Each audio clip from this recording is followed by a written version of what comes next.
আসসালামু আলাইকুম, বিকেলের আড্ডা। সবাই কেমন আছেন? আশা করি সবাই ভালো আছেন। আমি আলহামদুলিল্লাহ অনেক ভালো আছি। আপনাদের মাঝে নিয়ে আসছি দুধ চা। তো দুধ চা যেভাবে আমি বানাই সেটা আপনাদের মাঝে শেয়ার করব। সর্বপ্রথমে আমি গরুর দুধটা একটা পাত্রের মধ্যে অনেকক্ষণ ফুটিয়ে নিয়ে সর তুলে ফেলেছি।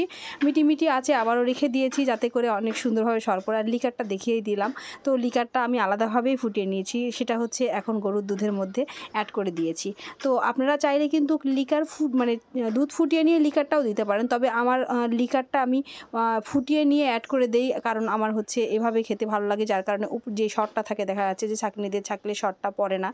কাপের ভিতর এভাবে যখনই আপনি মানে চাটা ঢালবেন, এখন সুন্দরভাবে কিন্তু সরটাও কিন্তু পেয়ে যাবেন। তো যাই হোক, কে কোনভাবে চা বানান সেটা কিন্তু অবশ্যই কমেন্টের মাধ্যমে জানাবেন। আর আমি চিনি পরিমাণ মতন অ্যাডজাস্ট করে দিয়েছি এখানে। তো আজকের রেসিপি কিন্তু কমপ্লিট আলহামদুলিল্লাহ। দেখেন উপরের দিকে মৃদু আছে রেখেছি, ধীরে ধীরে উপরের দিকে সর পড়বে, অনেক ভালো লাগবে। চায়ের মধ্যে যখন হচ্ছে চাটা কাপের মধ্যে যখন রাখবেন তখনও কিন্তু উপরে হালকা পরিমাণে একটা সর চলে আসবে। কিছুক্ষণ কাপড়ে রাখলে উপরে সর পড়ে যায়, অনেক ভালো লাগে। আর এমনিতেই তো সর ছিল। তো যাই হোক, আজকের হচ্ছে রেসিপি হচ্ছে দুধ চা। কেমন হয়েছে সবাই কমেন্টের মাধ্যমে জানাবেন। আজকে এই পর্যন্তই। আল্লাহ হাফিজ, আসসালামু আলাইকুম।